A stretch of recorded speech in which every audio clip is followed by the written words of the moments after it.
Hey songwriters, this is Ari Koinuma, and today in my songwriting analysis we are going to analyze Foo Fighters' classic Everlong to see what kind of songwriting wisdom that we can find in the song. So as usual, I'm going to start out by playing the verse melody on my guitar here. It goes something like this.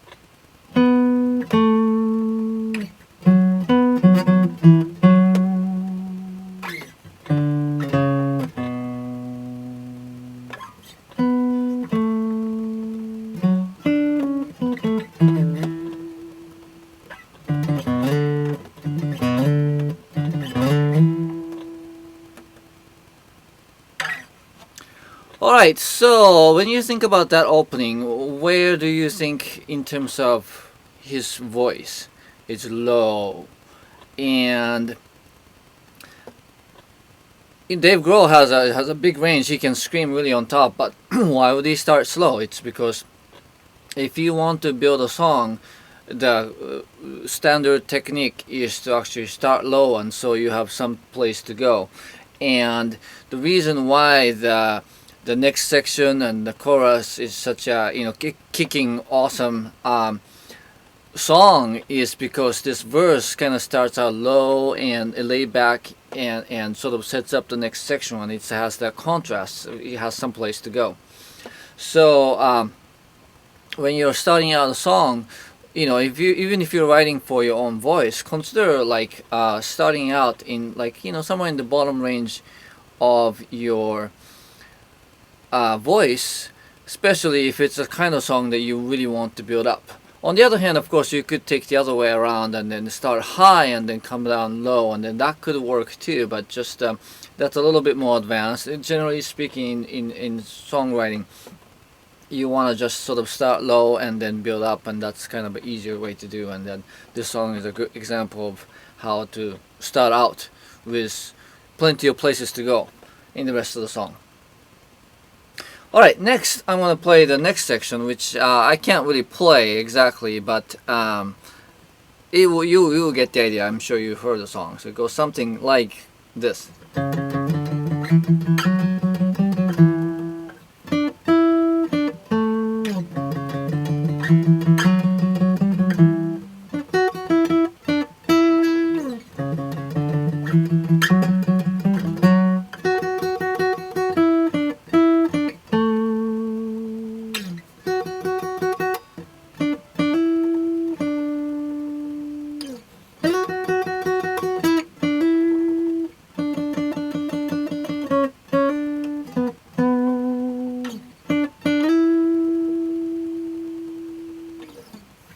So those are the famous pre-chorus and chorus section.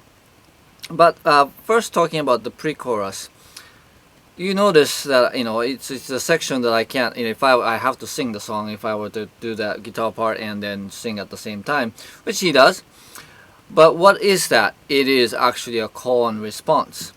And I talk about call and response a lot because it is a sort of a songwriting technique that just really, again, really works really well in many contexts. And this is an example of how the guitar part and the vocals are having a call and response. So it's a great example of of when a call and response works, when it's not just like a singer or two singers going back and forth. Call and response can work between the band and the singer, or the guitar and the singer. And in this case, as you can see, the instrument actually led. It was the call, and then the vocal is the response. So the lesson here is that if you're stuck for ideas of what to do in a song, consider doing a call and response. And even if you're by yourself, consider doing some kind of interplay, call and response between your instrument and your voice, or your voice and then your instrument, or even with yourself. It can work to have a call and response that is done by just single voice too, if you don't overlap it too much. So call and response, classic technique, and this is a great example of instrument versus the voice variation of that. Excuse me. So that's another thing to keep in mind. Now, moving on to my final point. If you notice, the famous chorus ends with a question, right? If you notice, actually, all of the sections that I just played, the verse and the pre-chorus and chorus, it starts out with the melody going in which direction? Downwards.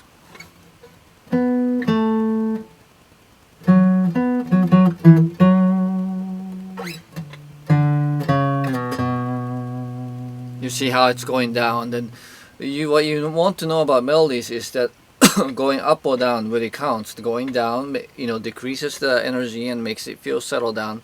Going up will heighten the energy and build things up.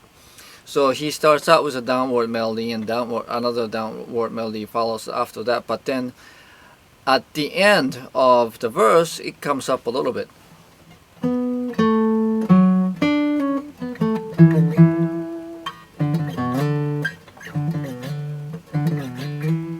You see, it just kind of came up, right?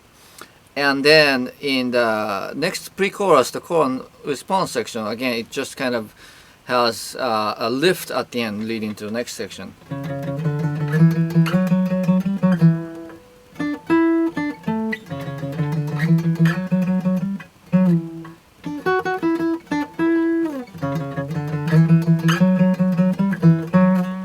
Notice how that riff, before it went down, it was kind of this kind of shape, but then in the final section, it goes kind of up at the end, lifting up the energy into the next section.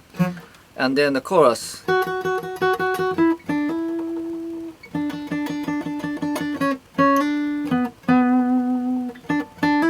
That's how it ends in the chorus, right? Again, there's a downward melody, a series of downward melody, and then it lifts up at the end.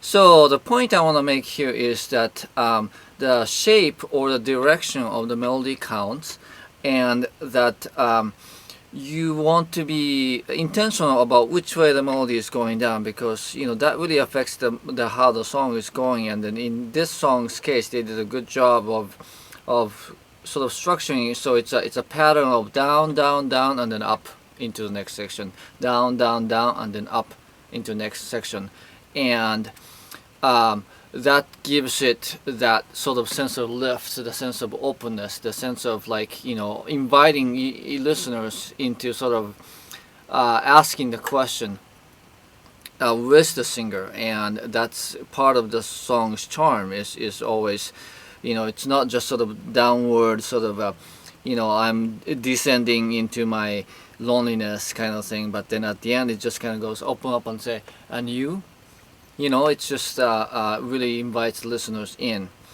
and that's really works really well. I'm not saying, of course, that that works in every song, but the point is that if you keep going up, then maybe you want to have a downward melody. If you keep going down, then you might want to have upward melody, and just have a contrast and be aware of what kind of energy the melody is carrying, so that you can sort of steer the song into the direction that you want.